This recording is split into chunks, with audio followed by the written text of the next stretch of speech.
All right, let's go over numbers 9 through 13 and 22 through 25.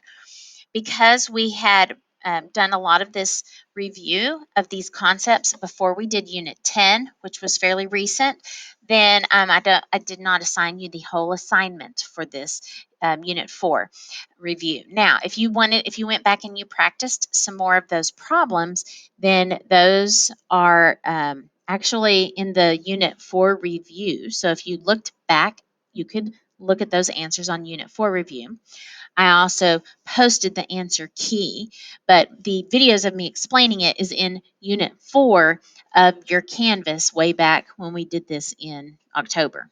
Okay, so we started here at this number 9. So this had to do with wondering if the, based on the residual, then was the model, so was the least squares regression line, the LSRL, overestimating or underestimating what the tail length was. Okay, so what we had to do was find what that residual was.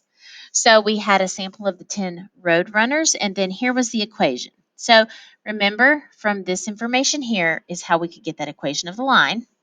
Okay, so we used this to get the least squares regression line. So we got the prediction line, and they said, suppose a road runner has a total length. So you had to keep in mind that that is your x variable, because whatever this is your x variable. So that is why we put 59 in right here. So we found out the tail length. We were trying to predict the tail length. So we predicted the tail length from the total length. And so we had that it was predicted to be 29.7766. But it was actually 31.1. So then to get that residual, of course, you're doing actual minus predicted. So actual tail length minus predicted tail length. So that was a positive 1.32.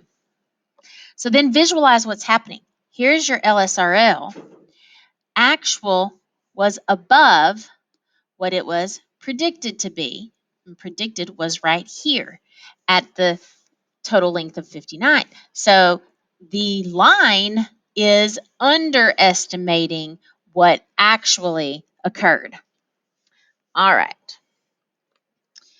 Next, this is a whole free response question, okay? So these numbers 10 through 13 encompassed a full free AP free response. I don't remember what year it was from, and I didn't notate that here. Okay, but we were given that this is the equation of the line. And we had 25 adult women, and they were asked to provide their height in their own height, so the height of the women and then the height of the fathers. So we were seeing if we could predict the height of the women from the height of their fathers. And here was our prediction equation. Okay, now we then were asked to put in the equation of the line of best fits here. Okay, so here we have this line of best fits. Draw it the least squares regression line on this above. So keep in mind that it does not have to go through the y-intercept of 0, 0. That's not even 0, 0 there. So I was just trying to find the average of these points the best I could. Okay, the average of the data.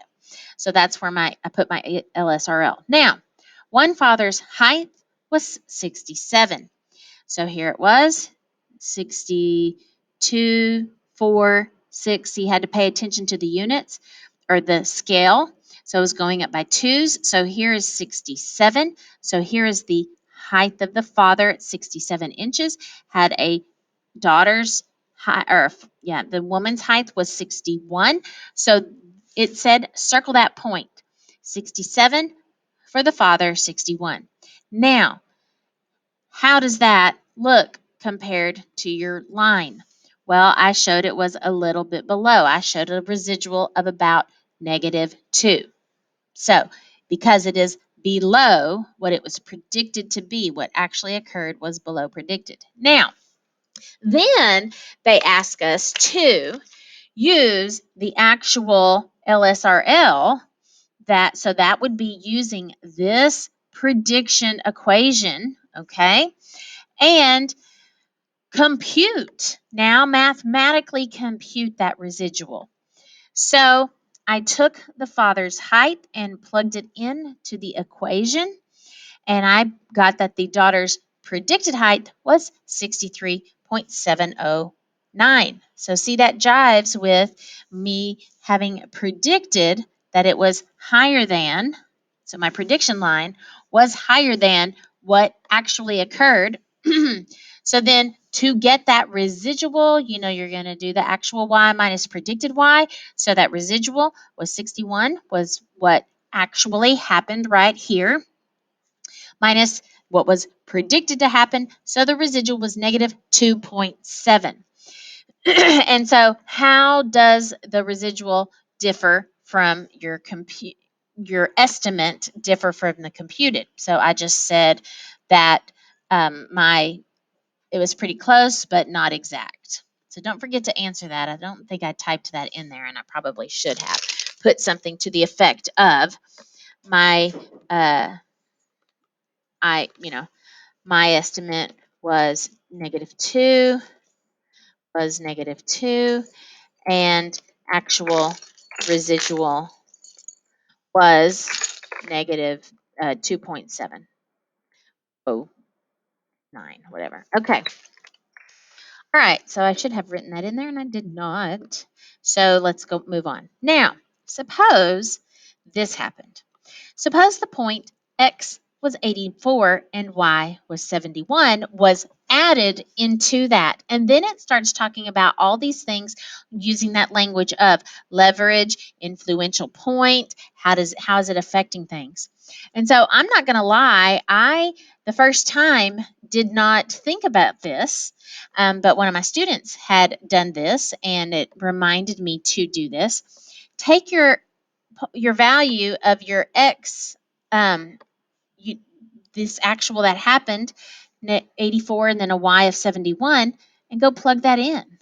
So I did that over here. First, let's see, how does that point 8471 fare in relationship to that line of best fits? Well, when I put 84 in, the predicted height is 70.968. Very, very close. So it's predicted to be 70 point.